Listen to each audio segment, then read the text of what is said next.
अष्ट सिद्धि विनायक, मंगल मूर्ति, सुख समृद्धि और ज्ञान के देवता का आगमन हो चुका है। गणपति बप्पा की कृपा आप सब पर बनी रहे, यही हमारी कामना है। कहते हैं गणपति बप्पा का जन्म आज ही के दिन हुआ था, तब से आज तक हम इस दिन को गणेश चतुर्थी के रूप में मनाते हैं।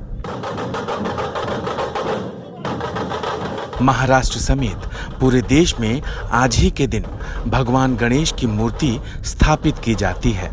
देवादिदेव महादेव और माता पार्वती के पुत्र और भारतीय संस्कृति में सबसे पहले पूजनीय और प्रार्थनीय है मंगल मूर्ति गणेश।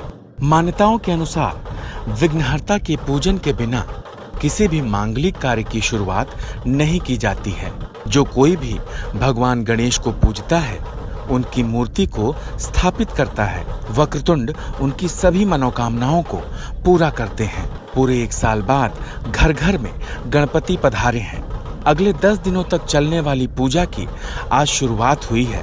दूसरे शब्दों में कहें तो विघ्नहर्ता हर साल स्वयं अपने भक्तों की मुरादें पूरी करने के लिए आते हैं। गणेश चतुर्थी पर लोग बप्पा को वस्त्र से लेकर भोग तक की सारी चीजें उनकी पसंद की लाते हैं, ताकि गणपति को प्रसन्न कर सकें। गणपति स्थापना में बप्पा के भोग से लेकर श्रृंगार जैसी कई अहम चीजें होती हैं। ऐसे में गणपति स्थापना से पहले कुछ चीजों को ध्यान में रखना जरूरी होता है।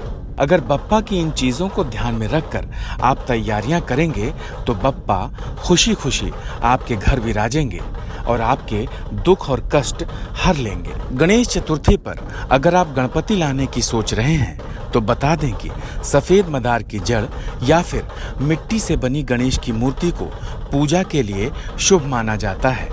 यही नहीं, आप सोना, चांदी, तांबे आदि से बनी गणेश की मूर्ति को भी स्थापित कर सकते हैं। बस प्लास्टर ऑफ पेरिस या किसी अन्य मटेरियल से बनी मूर्ति को पूजा में रखना अशुभ माना जाता है, इसलिए ऐसी मूर्ति लेने से परहेज करें। ऐसा माना जाता है कि गणेश महाराज की बैठी हुई प्रतिमा ज्यादा फलदायी होती है। ऐसे में गणपति की मूर्ति खरीदते समय इस बात का विशेष ध्यान रखें। हो सकता है पूजा में गणपति की ऐसी मूर्ति रखना आपके लिए शुभ हो जाए और बप्पा आपकी पूजा से प्रसन्न होकर आपके बिगड़े कामों को बना दें। वाममुखी गणपति की मूर्ति घर लाएंगे तो उन्हें प्रसन्न करना ज्यादा आसान होता है। दरअसल गणेश जी की बाईं ओर वाली सूंड को वाममुखी गणपति कहा जाता है। कहते हैं वाममुखी गणपति की पूजा करना आसान होता है, जबकि दाईं ओर सूंड वाले गणपति की पूजा के लिए विशेष नियमों का पालन करना पड़ता है। ऐसी मान्यता है कि गणपति की सफेद या सिंदूरी रंग की प्रतिमा लेना शुभ माना जाता है। तो इस बार अगर बप्पा की मूर्ति घर में स्थापित करने का आप प्लान बना रहे हैं तो कोशिश करें कि गणपति की प्रतिमा सफेद या सिंदूरी रंग की हो। वैसे तो आप किसी भी रंग की प्रतिमा स्थापित कर सकते हैं।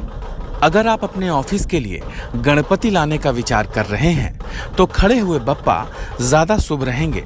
कहते हैं ऐसी प्रतिमा के पूजन से सफलता और तरक्की मिलती है। अगर इस बार गणपति को घर में स्थापित करने का कारण संतान प्राप्ति है तो घर में गणपति के बाल रूप की स्थापना करें। भगवान गणपति आप सभी की मनोकामनाएं पूरी करें, ऐसी हमारी कामना है। जय श्री गणेश।